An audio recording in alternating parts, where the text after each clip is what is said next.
In the fitness community, a protein shake is often the first thing we run to after a hard workout, and rightfully so, we should.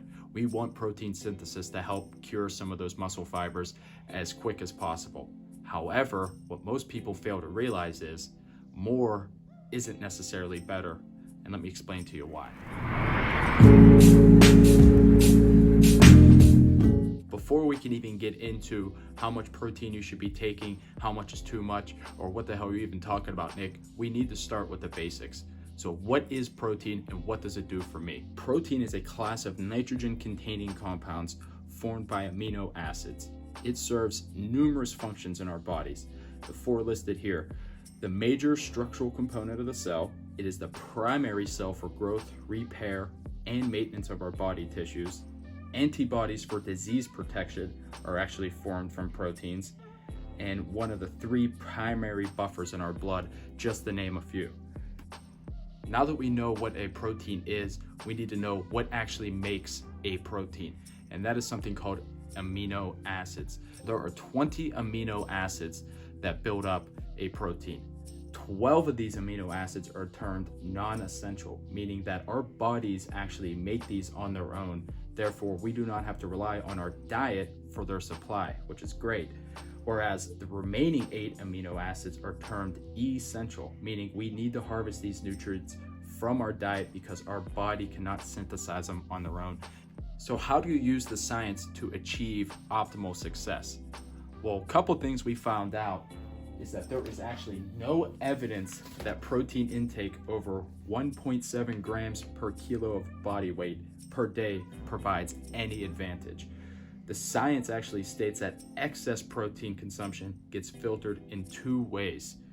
Gluconeogenesis, the process of converting protein into glucose, which is going to be very important, and lipogenesis, the process of which protein gets converted into fatty acids. And this is important because if you're taking in too much protein and your goal is to lose weight, what is actually happening is that gluconeogenesis is happening and is actually converting it into actual fatty acids, right?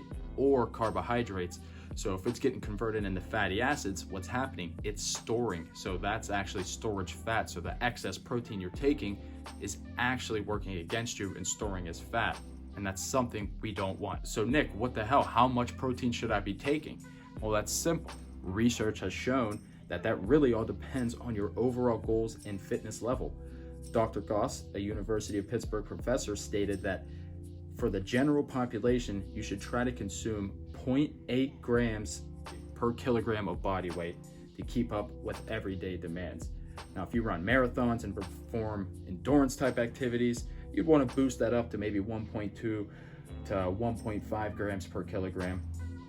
And obviously, if you're bodybuilding and being a power athlete, you're going to need just a little bit more than that. However, if you go back to a previous slide, we just talked about, there is no research out there that states anything over 1.7 grams per kilogram is going to do you any better.